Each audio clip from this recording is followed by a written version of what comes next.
information on breaking news tonight concerning former Chicago gang leader Larry Hoover.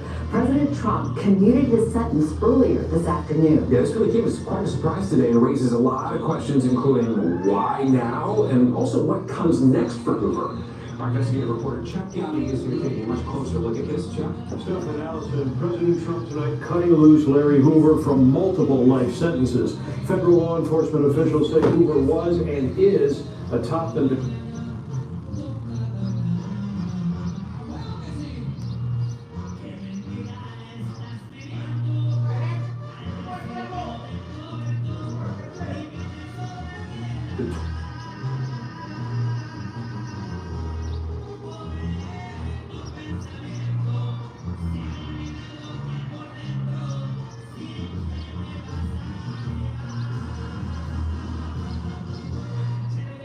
notorious gangster disciples calling the shots, literally. In the 80s and 90s, his gang earning more than $100 million a year from cocaine and heroin. Much of the profits, they said, straight into Hoover family members' pockets. Tonight, Hoover and his family celebrating a victory that once seemed impossible. Very important to get Hoover out because in the ultimate universe, I am him. Celebrity lobbyist Kanye West in the Oval Office urging President Trump to grant the Chicago gang bosses freedom. This meeting during the president's first term, an indicator of just how long this free Hoover effort has been underway. Tonight, 7 years later, comes commutation from the president. The former gangster disciple leader known as King Larry will be released from the Supermax prison here in Colorado, home of the nation's most dangerous criminals, where Hoover has been serving multiple life sentences for operating a drug gang enterprise that enforced deals and rules at the barrel of a gun. I spoke about the commutation with former Assistant U.S. Attorney Ron Safer, who was lead federal prosecutor on the Chicago case against Larry Hoover. All he had to do was order a shooting, and it was done. Order a beating, and it was done. Order a drug area to be controlled or attacked, and it was done. So as the man who led the federal prosecution of somebody who had that kind of power, how could any amount of time locked up be enough?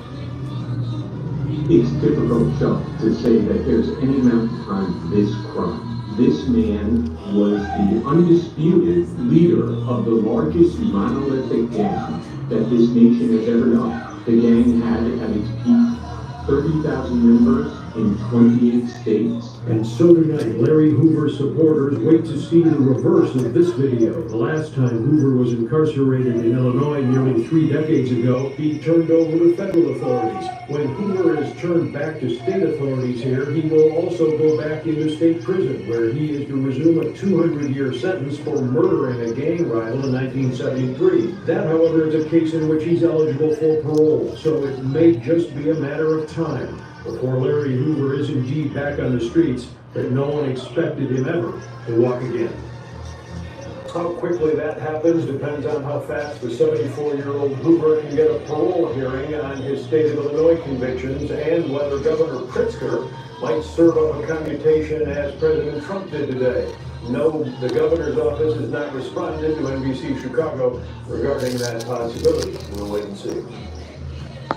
Do you need a loan for your business? Well, if you've been around for over a year, I'm about to show you how to get up to $3 million in funding. Sounds too good to be true? Then come closer. I'm about to show you how you can access the capital your business needs without putting up a king's ransom to get it.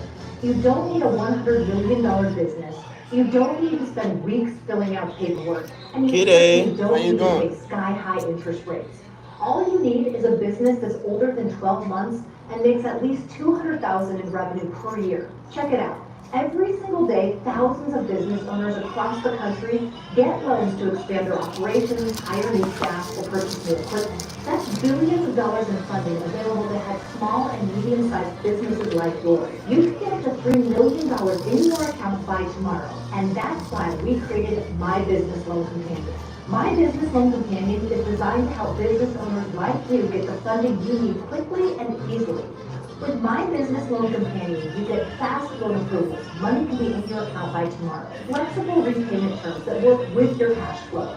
No collateral required, so your assets stay protected, and a whole lot more. And this isn't some shady fly-by-night operation either. My business loan companion only works with the top lenders to help businesses like yours get the funding they need. And look, I know what you're thinking. If this thing is for real, it's probably gonna take a lot of time, right? Like, do I need to hire an accountant or spend hours on paperwork? Well, actually, no. The form takes 2 minutes. You need to answer a couple of questions like the type of your business and your revenue, and the money can be in your account as early as tomorrow. So you can get back to what really matters, growing your business. So obviously I can't explain all the ins and outs of a business loan in a 2-minute video, but if you want quick and reliable funding,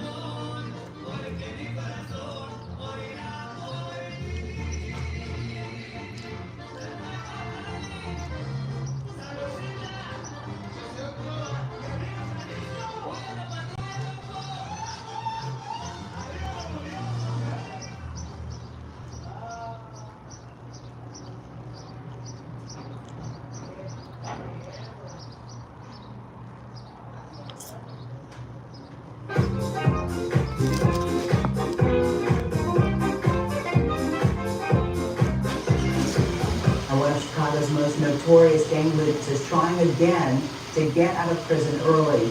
Gangster Disciples founder Larry Hoover has written to a federal judge asking for his life sentence to be reduced, saying he's no longer the man convicted of murder and running a gang from prison. Hoover made the same request last year. He is now representing. And the spokesman made it back. Another edition of Urban Politician TV, UPTV. Make sure you stay on the pink at all times, man. Had to come tap in as it was breaking news within the last hour or so that Chicago's Gangster Disciple co-founder Larry Hoover had been pardoned by President Donald Trump. We begin with breaking news. President Donald Trump has commuted the federal sentence of Larry Hoover, founder of the Chicago street gang, the Gangster Disciples. Hoover has been serving multiple life sentences in a maximum security prison in Colorado for the murder of a 19-year-old neighborhood drug dealer. He is also serving a 200-year sentence in Illinois, but it's not clear if he'll be moved back to Illinois to reserve what remains of that sentence. Hoover's son, Larry Hoover Jr., posted this photo on Instagram, a White House official holding the commutation with the president's signature. And there were several other people names that was on the list as well, including NBA Youngboy. You'll see that getting posted in the headlines also today, as he just finished up a federal prison sentence himself. And I think he still might have had some probation time, so I don't know the exact details of that one right there. But I first saw this hit the news after Jay Prince posted it up earlier today to his Instagram and said, "Thank you to President Donald Trump and the angel from heaven, my sister, Elise Marie Free, for allowing the credit to work through you. We're deeply grateful to the president for doing what no other president would, freeing and pardoning my brother. In his own words, never stop swinging. To my brother, Justin Moore, Governor Dodge, and everyone who contributed to this journey, thank you. I appreciate you all more than words can express." An official write-up that came from different news sites. ABC Chicago put it up and said President Donald Trump plans to commute the sentence of a notorious former Chicago gang leader, his attorney said. Attorney Jennifer Bonjean confirmed to ABC Wednesday that her client, Gangster Disciples founder Larry Hoover, is being granted clemency by the president. The commutation has not officially been completed, according to the database of the Office of the Pardon Attorney. And if you didn't know why he was in there already, it says Hoover is serving 6 life sentences at the ADX Florence Prison Facility in Fremont County, Colorado. He was previously sentenced to life imprisonment plus 200 years for a 1973 murder. However, in 1997, following a 17-year investigation, he was convicted of conspiracy, extortion, money laundering, and running a continuing criminal enterprise from state prison and received another life term. And he has served 52 years on this life sentence already. Today he is 74 years old. He been locked up longer than I've been alive by a long time, even before I was thought of. So that's a long prison sentence he was served already. Pretty much been served his whole life. And we know the history, the Gangster Disciples out of Chicago. We hear his name in music a lot, and we've been known for a while now.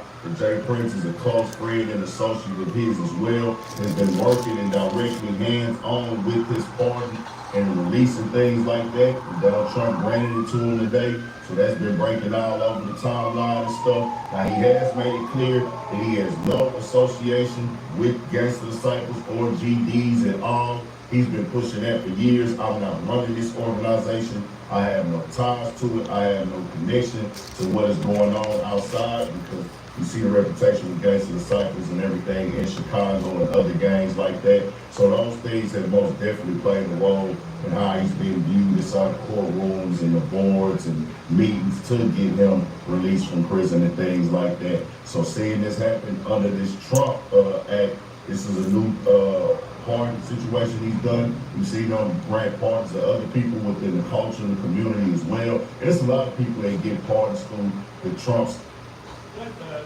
Did you experience inappropriate behavior from a teacher, coach, or school staff member at a California school when you were younger? A global settlement may be coming in 2025. Tory Lanez team just revealed bombshell information that will exonerate Tory Lanez and destroy and ruin Megan Thee Stallion's career and her credibility. And they laid everything out on their new website. Congresswoman Anna Paulina is the mastermind behind this new website to exonerate Tory Lanez. And it all stemmed from a tweet that she posted a week ago, where she says in 36 hours, we will be releasing new bombshell information that would exonerate Tory Lanez. It wasn't released within 36 hours, but instead they started a website going after the term 36 hours later and released all the information on that website. A lot of people have questioned her motives, why a congresswoman, a Republican at that, wants to get involved in Tory Lanez, Megan Thee Stallion, get hot drama. But she just came out to say she's involved because she believes that Tory Lanez was criminal by one Democrat. Tory's team did a great job at several forward and not just for Barnum to do information right away. One of the this would be the first step. They pointed out information that constitutes the story and Tory Lanez Megan Thee Stallion being a bitch and a fired 6 shots at us. Then released footage of Megan Thee Stallion admitting that she stepped in slap and like it down. In this interaction with the police, Megan Thee Stallion was very concerned about her going to jail and her being assaulted. And to me, that's very strange. A gunshot victim being really concerned about the police discovering something that sent her to jail doesn't make sense to me. And this isn't Megan Thee Stallion's first running with the law. Megan Thee Stallion has a long life. Megan Thee Stallion has multiple autopsies. So Megan Thee Stallion has a long life. And so they're coming along and trying to gunshot victims. Why would you do that? You say you love my hair like that. Curly? You like it? You like it curly? My hair, I don't want to pull it too long. It's not curled up.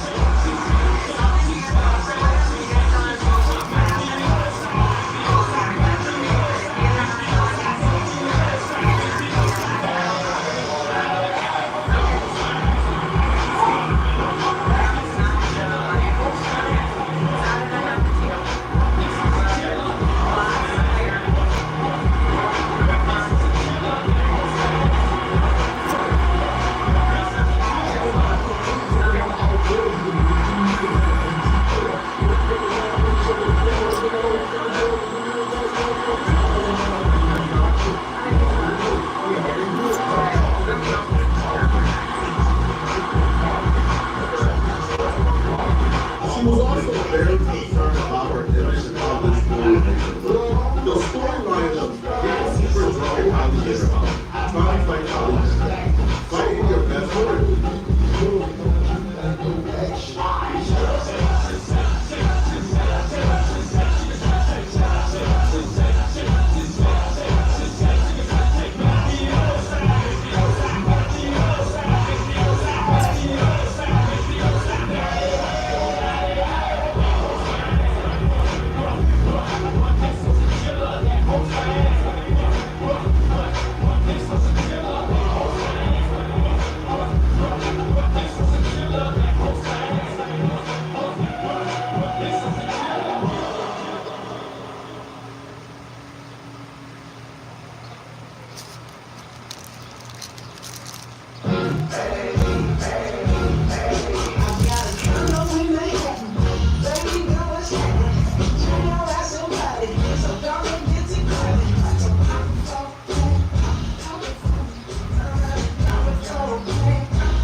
What's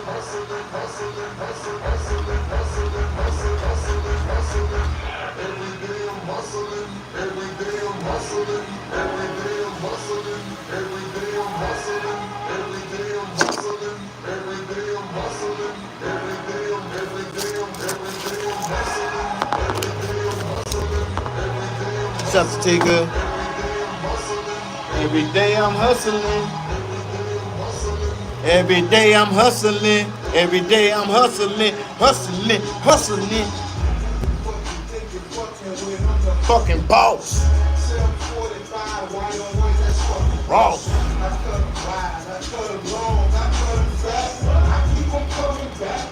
Keep on coming back.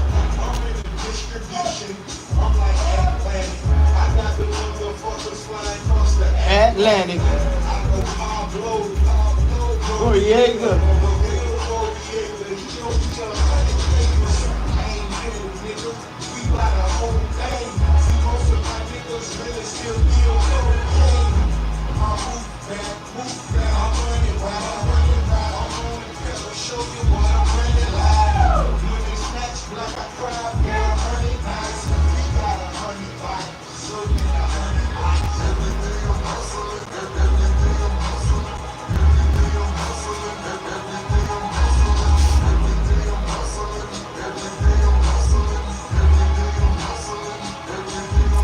What's up, Omar? Juteberry. What's up, bro? YB. What's up? Kitty.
The man was in jail for 9 years.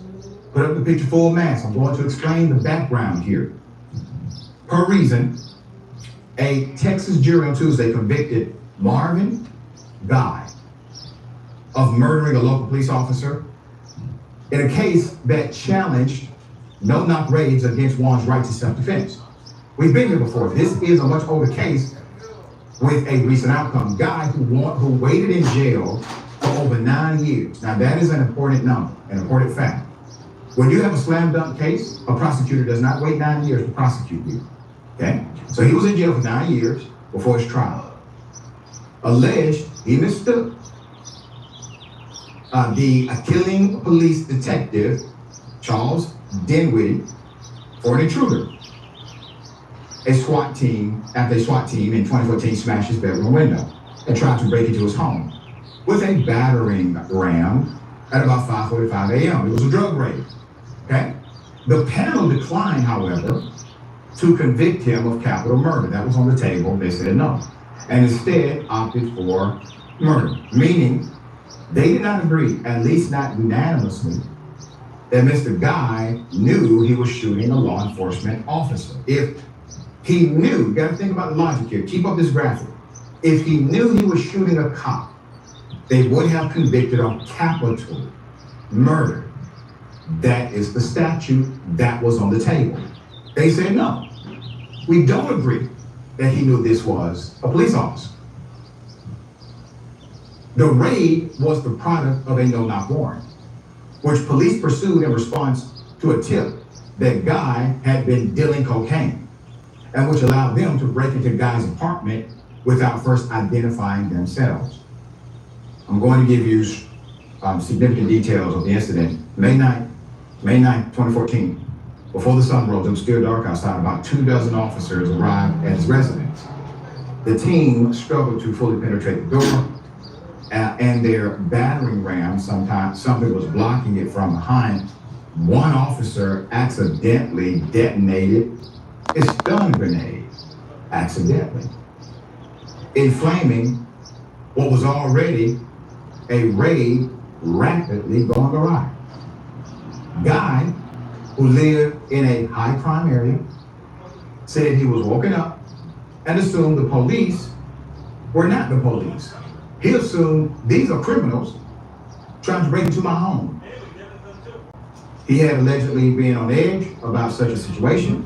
One of his neighbors had reportedly been victimized in a similar way a week before when an intruder choked her after forcing entry by way of her first floor window. So you have a similar methodology of break-in. Guy allegedly hit 4 officers, killing Dinwiddie and prompting police to fire over 40 rounds in return. They tried to kill him. They just weren't successful. The prosecution, however, created this theory and theorized that Guy has somehow come to know the police were coming. That he basically has the ability to read minds, and that he set up a trap. Yes, it was a trap to ambush them. One man's ambush is another man panicked, being scared his home is being broken into, countered John Evans, Guy's defense attorney. Key to the defense's case were the frenzied circumstances and the characteristics of the no-knock raid. Namely, that it was set in motion without warning and before dawn. Meaning nothing could have alerted him that this was happening and it was dark. The target was disoriented. Obviously, a witness for the government testified the first day that during such raids, it was department policy to actually shine a light into the home so police could see in, but the subject couldn't see out. The prosecution concluded their case on Thursday with testimony from Dinwiddie's widow, Holly, in what was effectively a victim impact statement, all right, that creates a prejudice against the defendant, obviously. He had a zest for life, she said. He woke up happy. The defense rested the same day after calling one witness, retired Police Department Commander Scott Meads, who conducted an administrative review of the raid and identified multiple tactical errors and concerns, including that the officers were confused over the apartment's layout. Texas has what's called castle doctrine. Now we're going to get into the law. The legal principle that entitles someone to stand their ground in their home if they perceive a deadly threat. If they perceive a deadly threat, that is called a subjective standard. Still feeling the effects of your accident? Well, don't let insurance pressure you into settling for a quick fix. And I get it. Florida deputy who shot an unarmed handcuffed man has resigned. Here's the video.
I'm not. Try to navigate so that you can make some sense of what you just saw. Put up the picture full mass. This is going to be a hell of a story. Deputy Jesse Hernandez mistakes an acorn for gunfire and fires at an unarmed suspect named Marquise Jackson. It all began at about 8:42 a.m., November 12, 2023. This was on the Clarence Circle. When the Okaloosa County Sheriff's Office received a call of a vehicle driving around honking its horn. So that's disrupting the peace, according to them. And they say this has been happening since 3 a.m. A woman then called the sheriff's office accusing Mr. Jackson, 22 years of age, of taking a vehicle and sending threats via text message and phone calls. According to the sheriff's office, Jackson arrived around 9:09 a.m. before he was detained, searched, handcuffed, and placed in the rear of Deputy Jesse Hernandez's patrol vehicle. The young woman then completed an affidavit for the stolen vehicle. She reportedly told deputies Jackson had a silencer, but she wasn't sure where it was, and that he had more than one weapon. When Hernandez was returning with the victim's rights form for the woman, other deputies had communicated they found her vehicle. Hernandez then approached the passenger side rear door of his patrol vehicle to do a secondary search of Jackson when he heard a pop sound, which he thought was a gunshot, and believed he had been hit, according to the OCSO news release. Per the recently released body cam, Hernandez yelled, quote, "Shots fired," multiple times before falling to the ground, rolling, and began firing at the patrol car. Sergeant Beth Roberts also began just firing into the vehicle. Why? Because somebody else is shooting. Let's all shoot. There's no threat. Let's just start shooting. Started shooting because he also perceived a threat based on the action of Officer Hernandez. Here's the thing. Jackson escaped uninjured. No weapon was located. Thankfully, these guys cannot shoot an unmoving target in their own car.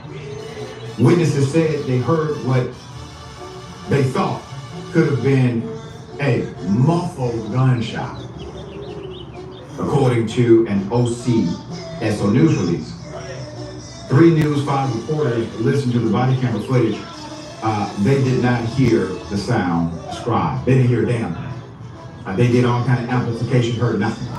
So what did the deputy hear? Interviewed after the incident by Michael Hogan, an investigator, the deputy said he had definitely heard suppressed weapon firing. Quote, "I felt an impact on my right side, like the upper torso area. My legs just give out."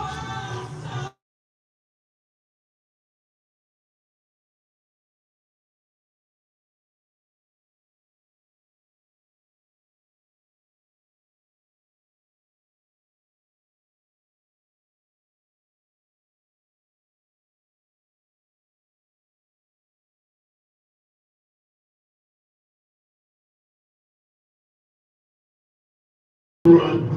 Tell me I can't come in until my run. Tell me I can't come in until my schedule. Now they got people, mind you now, they got folks that they have to be scheduled to come to work at 5 o'clock. They come to work 4 o'clock. They go right in the restaurant. This is what she do. She let the white guy in there, and she won't let me in there. And I know why. Because she is prejudiced. Not only that, she didn't call the police on me. And I work here because I come to work early. I I want y'all to see this here. This lady literally called the police on me because I come to work early. Even though I've never in my life ever heard of something like this. And now, mind you now, I'm in the state of Mississippi, where there ain't nothing but prejudice and a racist state. But I may have been born here, but I have not been raised here. So I know when I see prejudice or racist, because I recognize it. And when I see it, I'm going to let them know I see it. Now look what she did. Here I work here, an employee here. This lady done called the police on me because I have come to work early. This man is in Picayune, Mississippi. Here's what happened when the police arrived. And this lady, right here, got a problem with her, because I come to work early. She's a manager. Now she let the money, now she let the white guy in her, she let, I'm When I first heard about this, I thought it was a joke, a system that could literally let your house generate its own power without ugly panels or massive costs. And better, some homeowners are getting it. Poor. Here it is.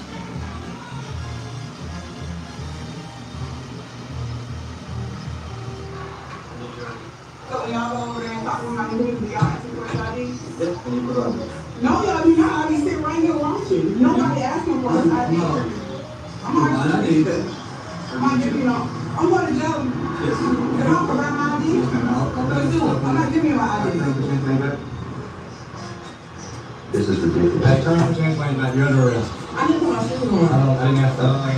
Put your hands on your head. Whoa, hold on.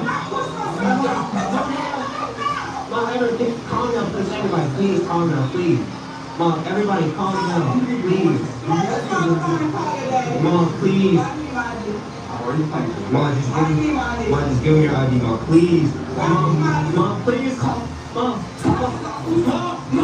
no, it's okay, Mom, it's okay, Mom, it's okay, Mom, it's okay, Mom, it's okay, it's okay, Mom, it's okay, it's okay, Mom, it's okay, I'm recording,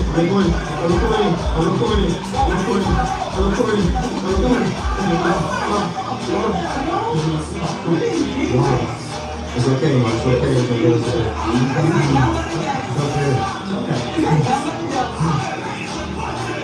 But I'm a picture full man. We now have a response from the mayor of that city.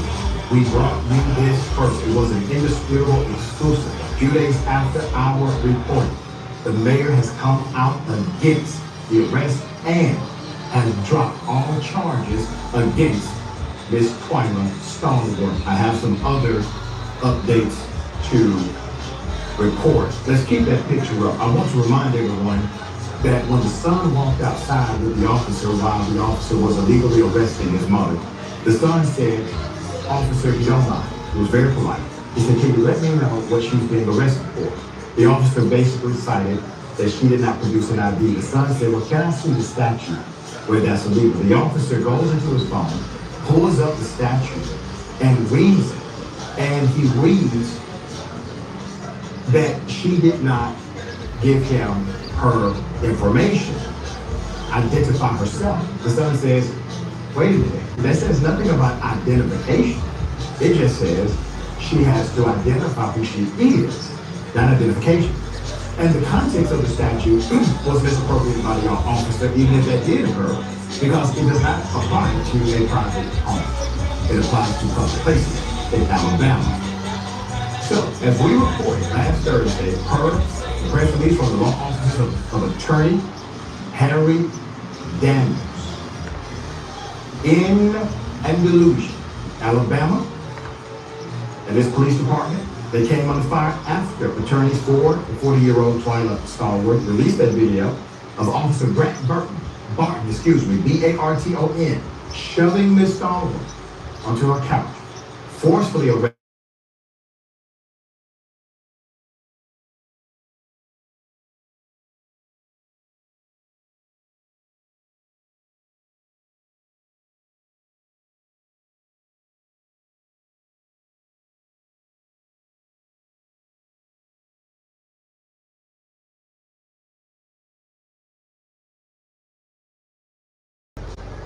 made by Ms. Thornworth and issued on her behalf by Civil Rights Attorney Harry Daniels, and we were the first to report on it. Here it is.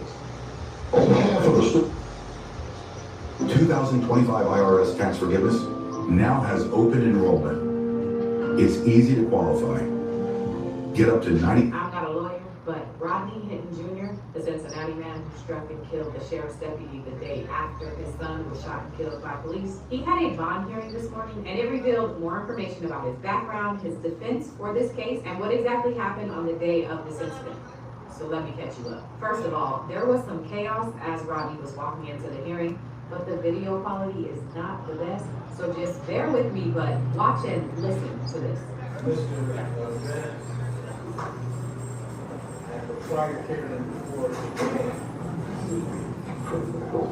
Have a seat. Have a seat. Sit down.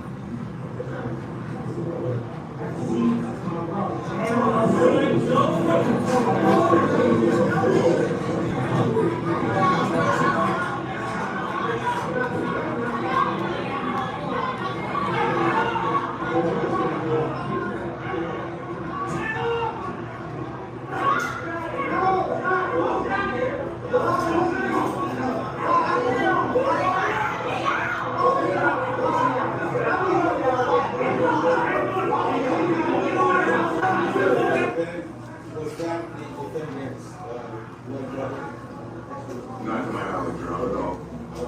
No. Once things calmed down, Rodney was brought back into the courtroom. Good morning, Mr. Witness. Thank you. Thank you. And then the hearing actually began. Again, it was a bond hearing, so the state is arguing why Rodney should not be released prior to trial, and to do so, they called the lead investigator on the case to testify about the evidence they had and what they say happened that day. And as reports have said, the story starts with when Rodney was at the police station viewing body cam footage of his son. He had been coming from 801 Main Street, which is where the Cincinnati Police Department's criminal investigation section is located. Okay, is that abbreviated CIS? It is. He was at CIS to meet with CPD officials to review body-worn camera footage related to an incident that had occurred the day prior. His son had been shot by a Cincinnati police officer. Approximately what time did he do that video? Shortly after 9:30 that morning. So he left the parking lot, I believe shortly after about 10:30. He went to a couple of different locations and then later returned 12:40. He returned to our lot. Were you able to speak to the people or some of the people or family members that he was with when he was at CIS? They were said that he was upset, was agitated, and they were concerned enough about his emotional state that they did not want him driving, which is why the first time that he was there when he left, he actually left with family members, not driving the car that he had driven to that location. So just to make sure you're following, Rodney left the police station around 10:30 a.m. after viewing the body cam footage of his son. He had driven to the police station, but he was so distraught that his family members made him leave his car at the station, and then they drove him home. About 2 hours later, so around like 12:30, Rodney comes back to the police station and drives his car alone. After he came back to pick up the car, he actually left the parking lot, followed by some family members in another car. And then a few minutes later, returned to the parking lot, drove through the parking lot, and then left the parking lot again. That was at approximately, I believe, around 12:49 that he left the lot the last time. From there, proceeded up to the Clifton neighborhood. And where was Deputy Henderson working on this day? He was engaged in traffic control duties. There were graduations at the University of Cincinnati that day, and so there was a large volume of traffic area. Traffic, assisting pedestrians. He was wearing a sheriff's deputy uniform. Were you able to retrieve any video from any stationary cameras or mobile cameras? We had one camera that was a fixed camera. That camera captured the turn from Clifton Avenue onto West Martin Luther King Drive. We also had the opportunity to view camera from the vehicle that was in traffic, and it did capture the incident. Okay. From here, the investigator walks through what he says Rodney did after he spotted Sheriff Larry Henderson on that street corner. He pulled into that sort of that center lane median, turns into the turn lane, and stopped. There were no other cars in front of him at that point, no obstructions. The vehicle accelerated quickly, crossed into the oncoming lanes of traffic, went to the left through the intersection, directly at where Deputy Henderson was standing, struck Deputy Henderson and the metal utility pole on the northeast corner of the intersection. Were there any evidence of skid marks? No, there were no indications at any point that he tried to brake, stop, or otherwise avoid Deputy Henderson. Deputy Henderson was launched several feet through the air. He came to the rest and he turned several feet from where the collision occurred. Was there anyone who was in the car with him? No, he was the sole occupant of the footprints. Okay, so is there any doubt that he was the driver of that vehicle? Rodney's attorney has the opportunity to do some cross-examination, but before he does, he offers prayers to Rodney's family and the deputy's staff. So I'll go with hand for the Henry family and myself. Prayers to the Henry family, prayers to the family of Larry Henderson, the fallen deputy. And I thank the court for having a fair assembly in the courtroom today. With that, I'd like to ask you a few questions. Okay? Do you know the mental history of Mr. Henry? No, I did not know detailed mental history. Right. Do you know whether or not he's had any medically documented infirmities or conditions? Do you know that? You don't, do you? No, I do not. You also don't know his state of mind at the time of the incident near Vernon Woods and Martin Luther King Jr. Drive. You don't know that either, do you? You think he intended this? Yes.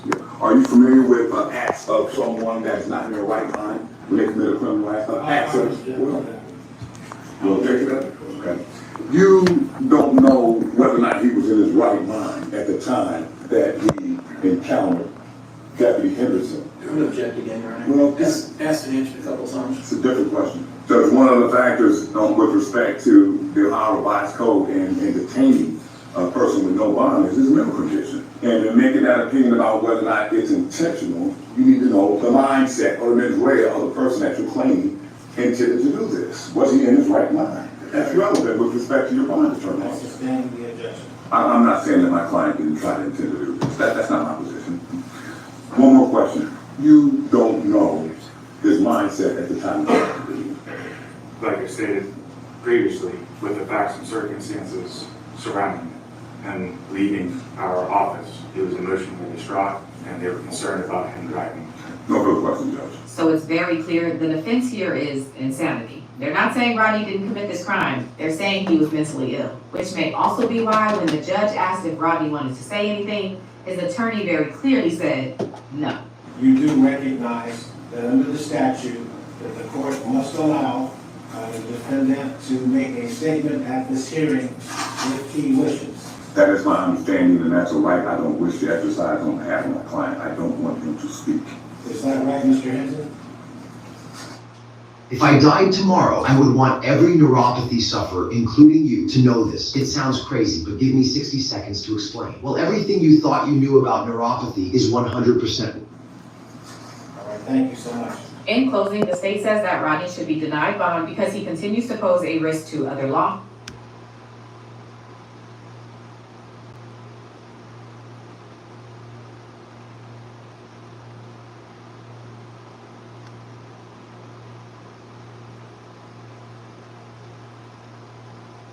He would go to the swimming pool. I go to the pool going so he could lay out by the pool. Before she died, the former Graceland maid, who spent a decade inside Elvis Presley's private world, finally broke her silence. And what she revealed is sending shockwaves through fans everywhere. He had trained her the way that he wanted her to be. And that hurted him when she left. For years, Nancy Brooks kept quiet. No interviews, no drama. But in her final months, she spoke up for the first time. And what she said about Elvis's final hours doesn't match the story we've all been told. Was the king of rock and roll hiding something behind those Graceland walls? This isn't just a rumor. It's a first-hand account from someone who was there, and her confession changes everything. The woman behind the mansion walls. Before the tours, the velvet ropes, and the gift shops, Graceland was just a house, lived in, messy, vibrant. And in the heart of that house was a woman few outside the Presley circle knew by name, Nancy Rooks. She didn't wear rhinestones, didn't sing a note, and she never appeared in a tabloid. But for 10 pivotal years, from 1967 until Elvis's death in 1977, and even beyond that, Nancy was part of the private life the public never got to see. She wasn't hired through celebrity connections or Hollywood favors. Nancy came into Graceland by chance, a temporary placement through an agency, a one-time assignment to help out while someone else was sick. But Vernon Presley noticed something in her, her work ethic, her calm presence, and asked her to stay. What began as a one-time favor turned into a full-time position inside one of the most famous homes in America. At first, she was just supposed to clean, but that quickly expanded. Nancy became Elvis's cook, often preparing his favorite down-home Southern dishes. Peanut butter and banana sandwiches, fried pickles, meatloaf, and cornbread. She made it all, usually around midnight, because Elvis didn't live on anyone else's schedule. He'd wake late, eat late, and party even later. And Nancy adjusted her life to fit that rhythm. Her shift usually started around 5 p.m. with breakfast for Elvis and ran past midnight. That's when Elvis would come down, barefoot or in slippers, hair still messy, smiling or silent depending on his mood. But she didn't just feed the man. She saw him, not the icon, the man. The version of Elvis Presley who lounged around in robes, who had random cravings, who asked simple things like, "Got any peach cobbler?" The version who sometimes wanted company and sometimes wanted to be left alone.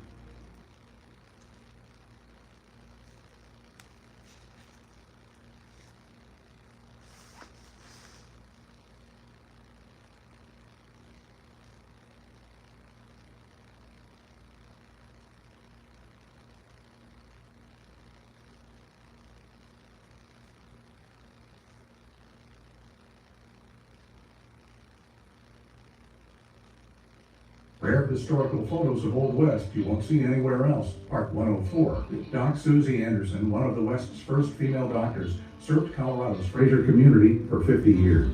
Her heroic work during the 1918 flu pandemic saved countless lives. Bill Doolin's body riddled by buckshot. Oklahoma, 1896. Bill begins his life of crime with the Dalton Gang and misses out on death during the Coffeyville shootout. Apache basket weavers, 1880. Two Apache women hold woven baskets outside their wickiup, showcasing traditional craftsmanship and daily life. Beware and I Steal. This is a fascinating glimpse of frontier family life in the San Juan mountain town of Ironton, Colorado from 1886. It shows classic western mining town vibe. Hormone White started Dodge City's Union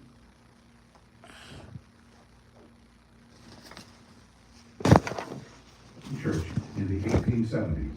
He made Wyatt Earp and Batmasters and Deacons, using their status and gunslinging skills to keep peace. Rare historical photos of Old West you won't see anywhere else. Park 104. Doc Susie Anderson, one of the West's first female doctors, served. What can I do for you today, sir? What's your name? Name's on my tag.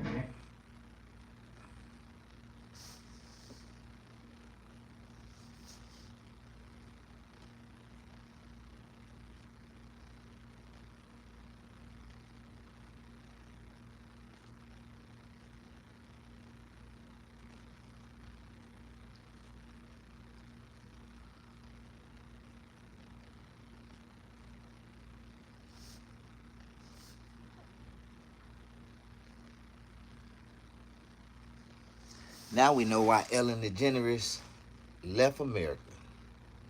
We thought she was tired and fed up with the political mess that was going on over here. And this bitch, she committed a crime before she left. She was trying to avoid prosecution. It's done caught up with her now.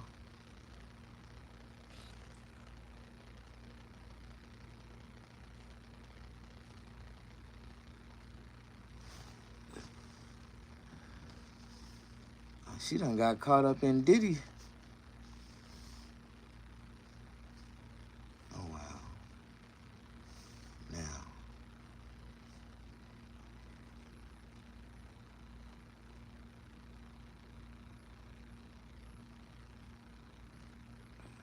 It's not magic, it's math. If you don't hit at least 4 numbers in your next Powerball ticket, I'll personally send you 10. 1 hour ago, judge orders Ellen DeGeneres arrest after Twitch's recording is played in Diddy's trial. In a stunning development from the Superior Court of California this morning, Judge Harrison Trent has formally signed off on arrest warrants for media personality Ellen DeGeneres following the unsealing and courtroom playback of a previously undisclosed audio recording left behind by the late Stephen Twitch Boss. The decision, which marks a dramatic escalation in the ongoing legal proceedings against entertainment mogul Sean Diddy Combs, stems from a newly submitted piece of evidence, an encrypted voice memo reportedly recorded by Twitch just weeks before his untimely death in December 2022.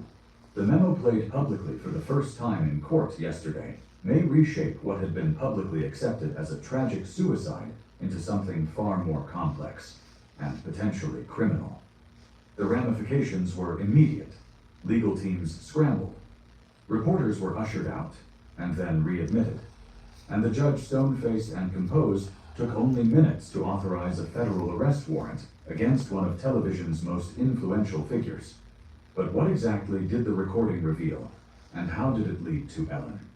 Let's rewind. This isn't random. Those were the first 4 words Twitch spoke on the recording. His tone: calm, measured, resigned. The kind of voice you hear when someone has decided the truth may be the only thing they have left. I don't know who will hear this, he continued. But if they find me, if they say it's suicide, no. This isn't random. This is because of what I know, what I saw. What followed wasn't an explosion, it was a slow leak. A step-by-step verbal map of pressure, paranoia, and parties.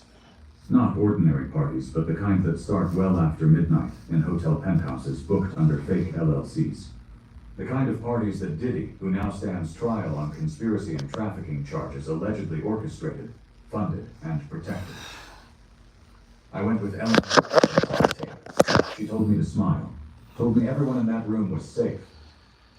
But it didn't feel safe. It felt like I was being watched, like I was being picked.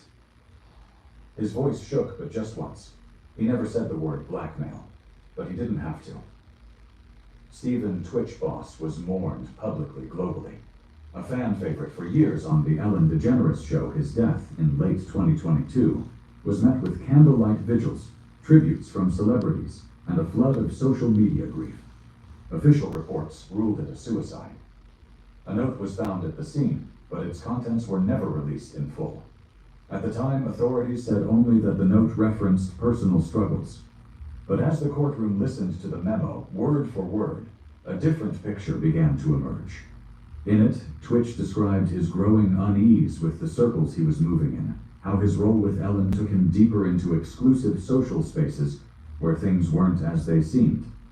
He mentioned names. Not full names, but initials, descriptions. E and S and a billionaire producer with an East Coast compound. More importantly, he described patterns calls from blocked numbers, late-night requests to appear at events, NDAs signed without reading. And a chilling final sentence. If anything happens, don't just look at Diddy. For years, Ellen DeGeneres stood as a cultural icon, comedian, daytime trailblazer, and champion of positivity. But the cracks in her image began to show in 2020, when dozens of former employees accused her of presiding over a toxic workplace rife with intimidation and racism. Ellen issued a public apology. Ratings dropped, but for the most part, her brand survived. Now that brand faces a reckoning. The audio recording directly implicates Ellen as not just a bystander, but an active participant in the spaces where Twitch felt most unsafe. I was with her, he said. She told me everything was fine, but I think she knew. I really do. Following the tape's release, multiple former show staffers have come forward anonymously claiming they were instructed not to ask questions about Ellen's personal friendships with certain industry figures, including Diddy. Others described an atmosphere of deep surveillance and control, both during the show's heyday and after its cancellation in 2022. Judge Harrison Trent is no stranger to high-profile cases. His decision to greenlight the arrest warrant against Ellen was not impulsive. Court documents showed that prior to the audio's reveal, federal investigators had already begun mapping financial transactions and travel records connecting Ellen to several undisclosed engagements hosted by Diddy between 2019 and 2021. Two of those events coincide with locations named in witness testimony about so-called after-hours rooms, spaces, where cell phones were banned, staff rotated hourly, and security was operated by third-party firms with no visible affiliation. At one such event, Twitch had allegedly been invited as a friendly face by Ellen herself. It wasn't like the show he said on the tape. She wasn't Ellen that night. As news of the warrant spread, public opinion splintered. Some fans rallied behind Ellen, pointing to her long record of philanthropy and public advocacy. Others took to social media under the hashtag #JusticeForTwitch, demanding accountability not just from Ellen, but from an industry long accused of protecting its own. At press time, Ellen's legal team has denied all allegations. No arrest has been made, but sources close to the case say authorities are in contact. And behind it all remains one haunting truth. The man who danced for millions may have died trying to say something that no one wanted to hear. This is the pink salt recipe that took me from 198 to 147 in just weeks. And the best part, it's natural, simple, has zero side effects, and takes less than a minute to make. No $2,000 injections needed, just 4 ingredients. And I'm pretty sure you already have them in your kitchen. Why are companies still making billions selling those insanely expensive pens?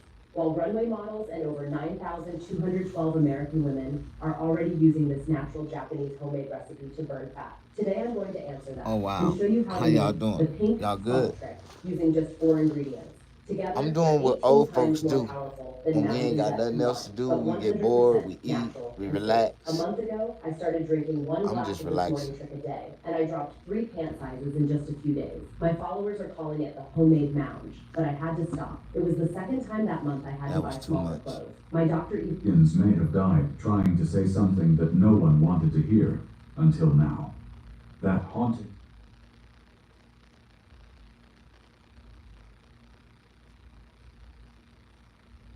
And how much for your time?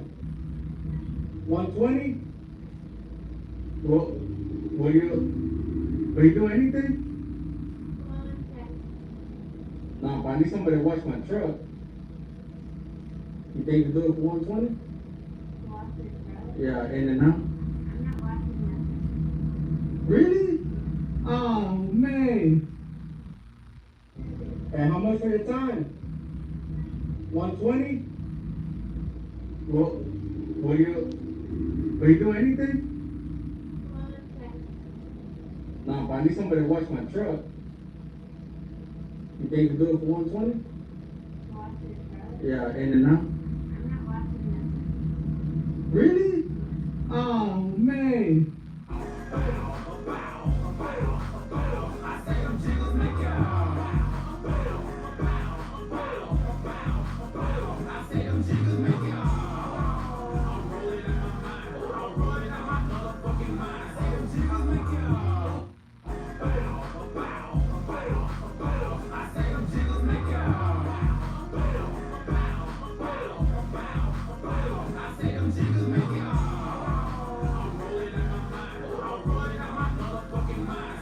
So we created the most potent. Why? Jackasses. Oh my God. Oh shit. Oh God. Oh God. Oh God. Oh God, I think you might have just He died. He died. I got on dash cam too. Oh my God. Oh my God. Oh my God. Why? Jackasses.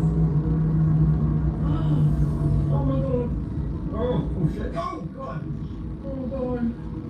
Oh God. Oh God, I think you might have just He died. I got on dash cam too. Oh my God. Oh my God. Oh my God. Why? Jackasses. Oh my God. Oh shit. Oh God. Oh God. Oh God. Oh God, I think you might have just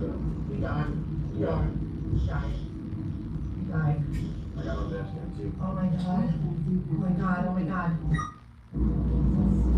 Why?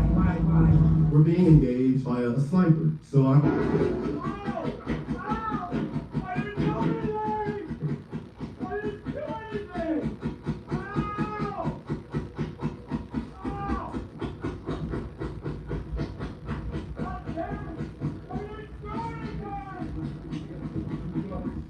Jamie, pull that video up. What? Question.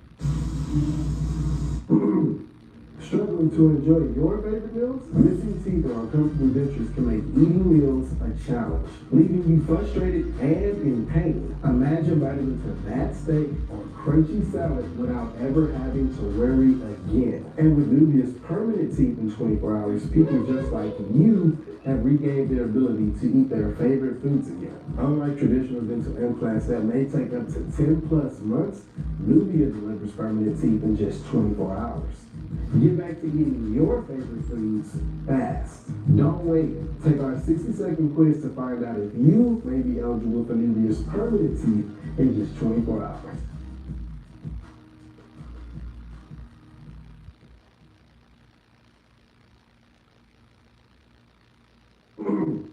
Struggling to enjoy your favorite meals? Missing teeth or uncomfortable dentures can make eating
All right, y'all. God bless y'all.